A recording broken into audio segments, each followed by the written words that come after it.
Introducing my next artist now, interviewee. We have a lady from up north, actually, joining me for a chat. I'd like to introduce on my show, we've got Amanda Summers, just coming onto my show just to tell me and my listener about what you do. Welcome to my show, Amanda. Hi Dan, thanks for having me on. Yeah, great stuff. So, as I said, you are based in Manchester, Greater Manchester area. I am, yeah, I'm currently living in Bolton in Greater Manchester. Brilliant. And Manchester in itself has got such a great varied music scene as well. Has that helped with your kind of passion for music growing up? Absolutely, but what I would say is I more don't sway to kind of like the Oasis and the indie. Don't get me wrong, I love like, your Happy Mondays and things like that. But my dad's a DJ and he's done it my entire life. Mm. So that was my main influence, him with his music growing up. So I'm into like the rock scene and the 80s. So I love like David Bowie, Billy Idol, Meatloaf, Bon Jovi, things like that. But then I really do love singing other things like Amy Winehouse, Stevie Nicks, like a big difference in genres, to be fair. I'm quite eclectic with what I like to sing and what music I like to listen to.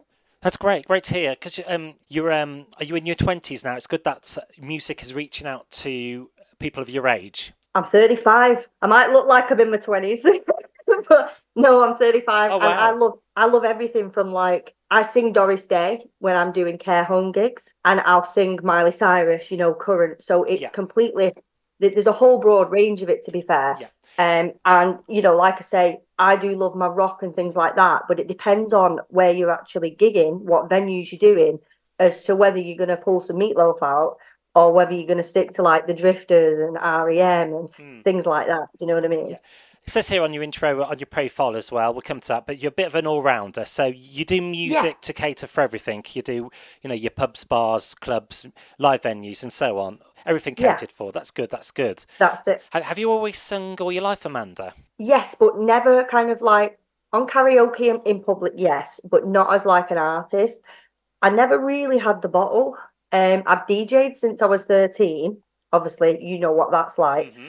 but it's different. It's when it's just me stood there with a microphone and I'm singing, I love that and I get lost in it. It's more the talking on the microphone that I get really nervous about. And I know that my dad used to be the same, and you just have to kind of put on an act and kind of get Yeah. over it. And then, depending on the venue and what the punters are like, you can have some banter back and forth with them, which makes it, easier when you've got that bouncing off the other people.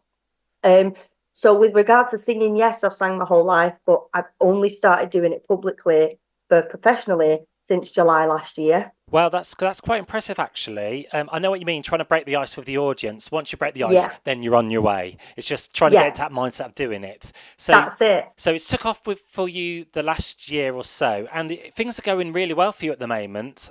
I know we're Yeah, in. it's been a whirlwind, Dan. I said I was going to do one gig in July, and it's actually a pub that my dad DJs at in Bury called the Old White Mm. Lion.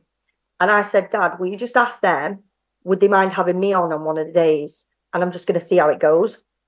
Well, one gig in July turned into four in July, which turned to over 60 in 6 months. I'm doing two weddings in March. I've got venues booked every month of this year. And my head is just totally like lost the plot Yeah, with it. I'm like, what? sure. And on top of this, you keep a day job as well, an every day to So I job. actually left my part-time job, sorry, my full-time job in September, um, because it was too much. I was doing Monday to Friday, 9 to 5. Then I was working Friday, Saturday, Sunday singing, and I thought something's got to give. And music is my passion and always has been. So what I've done is I've got a part-time job on the side as a support worker, and I started that in November. And that just is kind of like 25 hours a week. And then I've got like kind of running my business side, which people think I just stand on a stage for 2 hours and sing, but there's so much more to it than that. Mm. There's marketing, photo shoots, making business cards, keeping your diary up to date, your expenses. And people don't realize until they're in that game Mm. what we actually do behind the scenes. And I guess I didn't really know until I got into it how much work you actually put in. I guess I feel like I am busier now working part time and doing this than I was when I was in like a 40-hour week, 9 to 5. It's good to keep busy, but I know you need that moderative balance as well. So just getting the Yeah, balance right. I know what you absolutely, mean. yeah. You cover all areas. You know what I like about Manchester and the surrounding areas? You have such great names like a Backup and Old. I'm not sure I'm going to pronounce this, but Oswald's Twistle. That's amazing. Right, so that's Bake Up and Oswald Twistle. So Bake Up is over like Rosendale way, so that was about 45 minutes from my house. And Oswald Twistle, I say, is about 35 minutes, and that's towards like Accrington, Blackburn kind of way. Yeah, I mean, I've done Sheffield, I've done Lancaster, I've done a couple of festivals. So it's a good range, really. I don't mind driving, up to a couple of hours. I love Sheffield. I'm doing that venue that I did in Sheffield last year again this year. It's nice to get out and see other towns as well. Like I make a day of it. I'll go out and I'll wander around, I'll see the sights, and then I'll gig at the night time and drive back home. So it really is nice to get to see other parts of the country that necessarily you might not drive through in your day-to-day life. Great. Also, I wanted to ask you, I've got one of your tracks now. I'm going to play one of your songs, just like a snippet of it. It's a Yeah, cover version of Alita Adams, which was a 1990 that is, hit yeah. of Get Here. Shall we take a listen, shall we? Yeah, can do, thank you. Brilliant.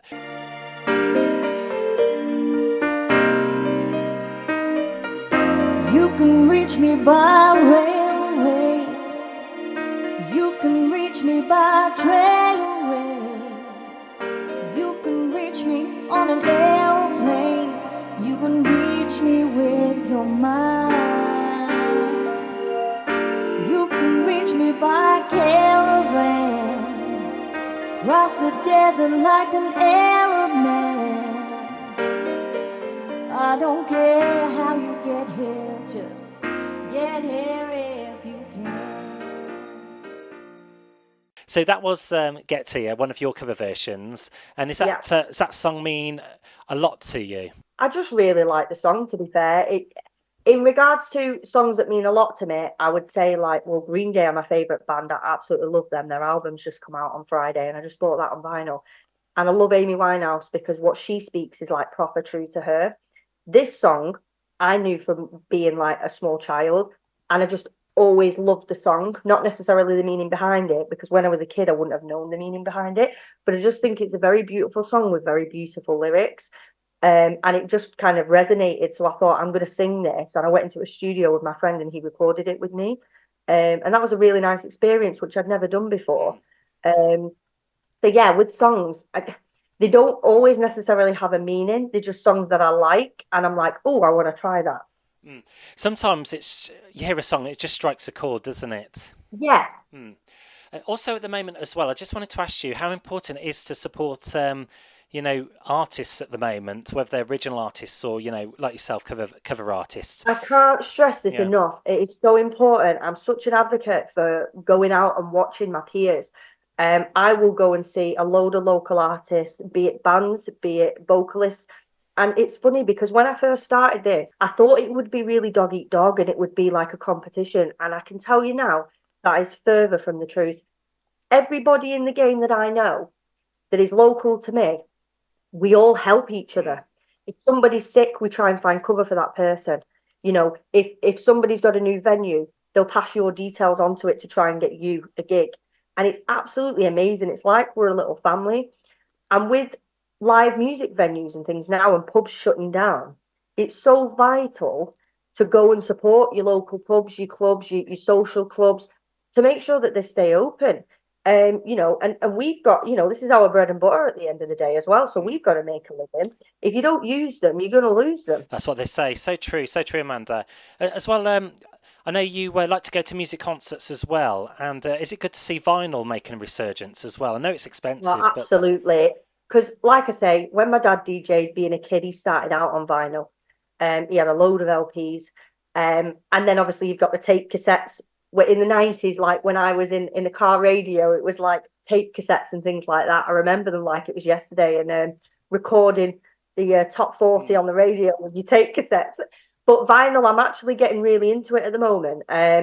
There's a company in Bury, an independent company, because I was born in Bury, called Wax and Beans. They do awesome vinyl. It's like a little cafe. You can go and get some food. You can use the Wi-Fi, plug into their systems.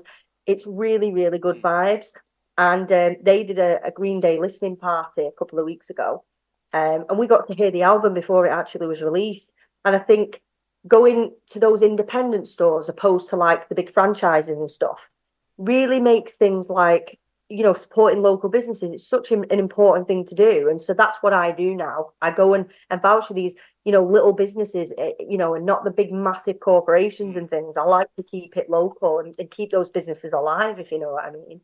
Brilliant. And I just want to say, do you have a Facebook page? Well, I know you've got a Facebook page, but my listeners don't. But I do. Can you tell my listeners what your Facebook page So is? it's Amanda Summers Music, and I do have an Instagram as well, which is Amanda Summers Music, but the Facebook is the main one. Instagram I do post from time to time, but I'm very much Facebook orientated. Great. So I just wanted to ask you, I'm going to throw the DJ reins over to you. Would you like to hear a song for me to play on my radio show as well? Yeah, absolutely. What's your favourite? What's my favourite?